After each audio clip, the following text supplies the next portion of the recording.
G'day, it's Jamie, and welcome to Where's My Yowie. Today, I'm reading an old magazine article about Rex Gilroy, the godfather of Australian cryptozoology. So we'll get into it. This was published in the Bulletin, volume 103, number 5397, on the 27th of December, 1983, titled Monsters on the Trail of the Tasmanian Tiger. Even before explorer Hamilton Hume saw a bunyip, hunters were after monsters roaming the Australian bush. Rex Gilroy is upholding the tradition. Ron Sawyer reports on this mission and the three types of his prey. Butting through the Wollongambie wilderness, northeast of Lithgow, New South Wales last week, in a snarling four-wheel drive truck, squinting suspiciously at pad marks on the damp leaf mould of the floor of the forest, Rex Gilroy, Australia's most indefatigable monster hunter, was at it again.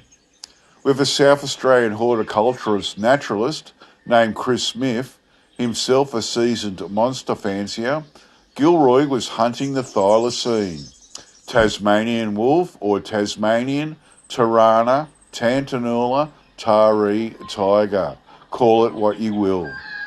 This wolfish tiger, or vice versa, is the same beast that has been seen but never photographed in the wild by dozens, maybe hundreds of people, ranging from nervous old ladies through Boy Scouts to honest churchmen and Gilroy himself. It is the most persistent and most believable of all the monsters of the Australian bush. We even have movies of it before it allegedly died out. It is said to be extinct because nobody's put it on show for about half a century. You might think that the negative evidence from the narrow, populated belt of a huge continent would be insufficient to determine the distribution of anything. 50, even 200 years of furtive slinking of rarity in a lifetime of, say, 100 million years is hardly more than a blink. And certainly a conscientious scientist would have put much faith in the constant sightings as in the belief that the tigers have been stamped out by the march of civilisation. This time, Gilroy is determined to get plaster casts of footprints, bits of bone or hide or even fuments, which, as any monster hunter knows, are the droppings of the quested beast. I've got to get something, said Gilroy before setting out last week, to stop people laughing. Laugh, of course they laugh. They laugh till they're fit to be tied. They laugh at the Yeti too, and the Sasquatch and Bigfoot. Most people still laugh tolerantly at the Loch Ness Monster, though more often lately the laugh is on the cynical, even exasperated note. Unless you're a real monster fancier, it's easy to believe that the Loch Ness Monster is merely a legend that does no harm at all to the tourist industry of Scotland. Australian monsters have never been allowed to develop so far.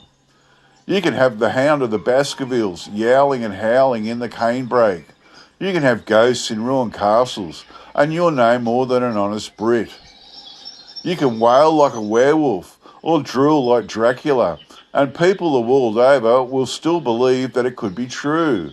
But if you believe in an honest Australian monster, you're a clod. Australian monsters seem to fall into three divisions. The bunyip. This covers so many sightings that it's almost a generic name.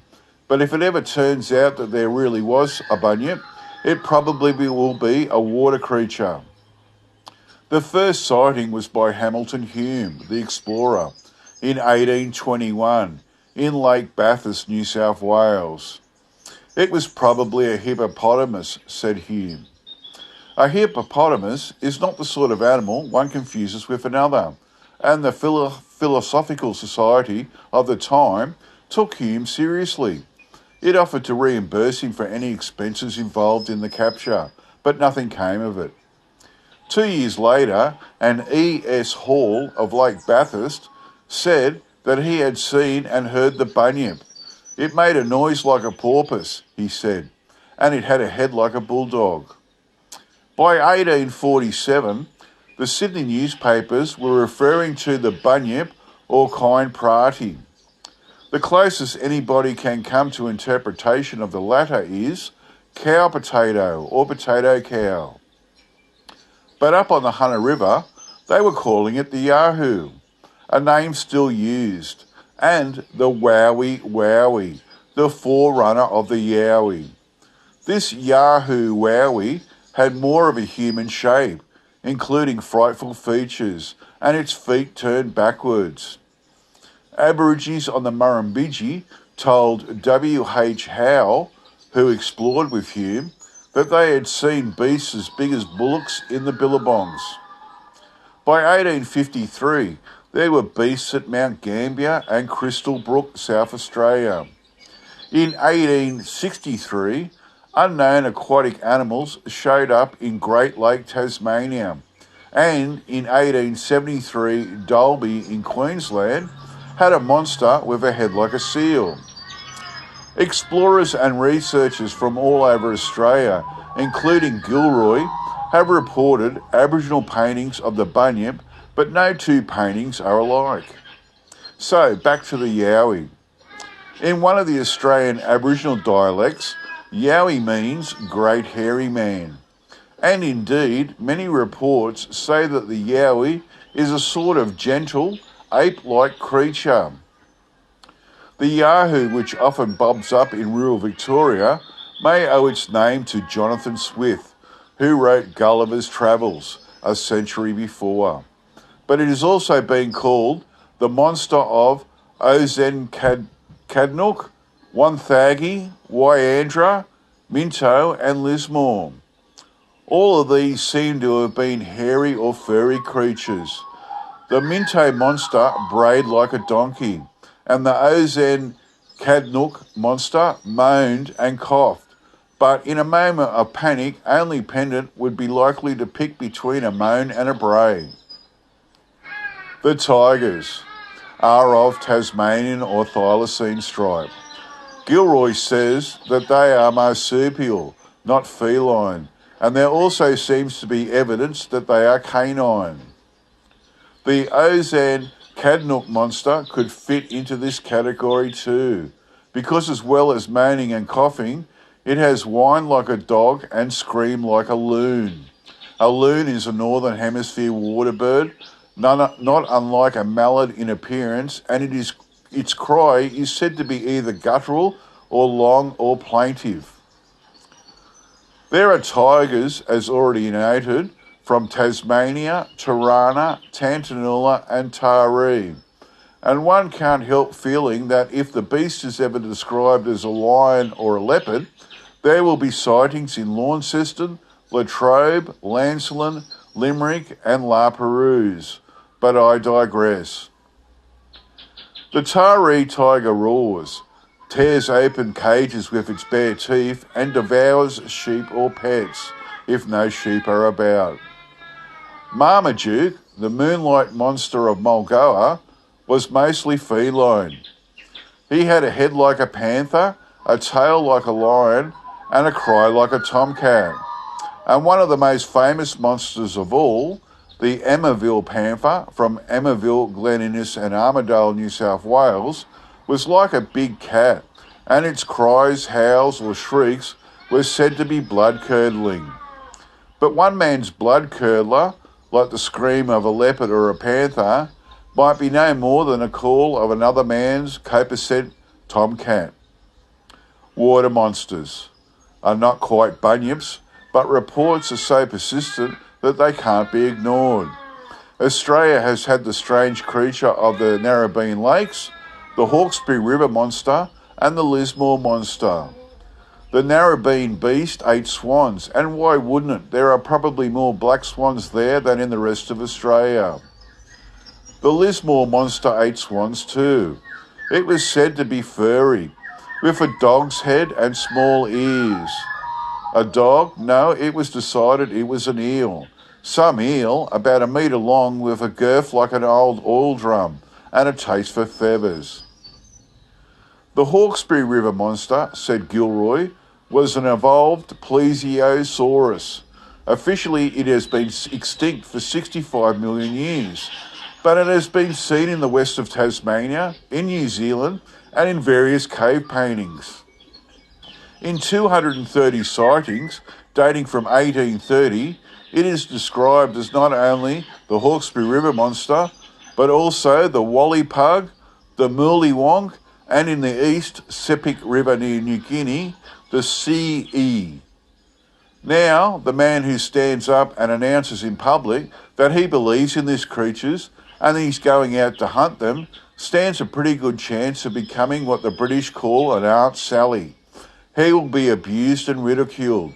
The least he can expect is to be passed off as a harmless rat bag.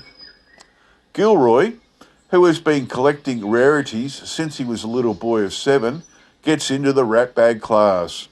Anybody who does anything that other people don't do, anybody who marches to a different drummer is a rat bag. When other boys were collecting stamps and cigarette cards, Rex Gilroy was a big on rocks and insects. He let others stick to their penny, halfpenny black swans and their presidents and capstans full strengths, and before long, he had the biggest privately owned rock collection in Australia. From rocks and bugs, he moved to monsters. It was to be expected. His great-grandfather Gilroy, a Scots naturalist, had been treed by a Bengal tiger while on the scent, and his collection was in the Glasgow Museum. When Gilroy first became interested in monsters is anybody's guess, but it was probably back in the rocks and bugs period. His first sighting of a monster, a Yowie, was not until August 7th, 1970, when he was 28, in the Cedar Valley in New South Wales. He saw this tall, dark, hairy biped crashing through the bush. It was quite close, maybe 12 metres away. He didn't photograph it. He wasn't carrying a camera because he wasn't looking for monsters. Nor was he looking for them in the Kangaroo Valley, south of Sydney, on June 27, 1981. He was after some kind of killer that was savaging sheep, goats and horses. He was investigating by flashlight when he saw 2 great glowing eyes staring at him. He estimates that it was a beast 2 metres long and about 60 centimetres high, which is quite a beast. It ran away, but next morning there were its pad marks in the damp leaf mould. Gilroy says that it was a marsupial carnivore, but he works out that it is a bit of a mystery. A monstrous vegetarian dingo, for instance, would have eyes and paws just like that of any other marsupial or carnivore. Gilroy admits that most of the feline sightings are of beasts that no more than that of feral cats.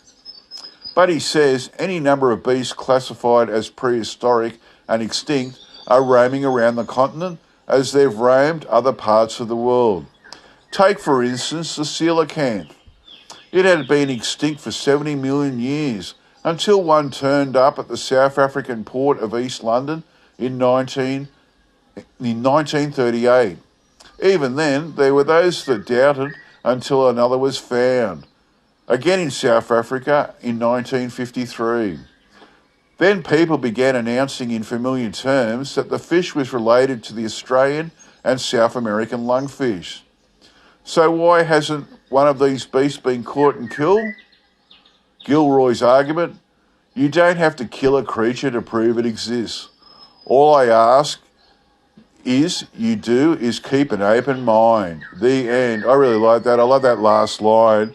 All I ask you to do is keep an open mind. It's a pity Rex Gilroy recently passed away, which I'm pretty sad about.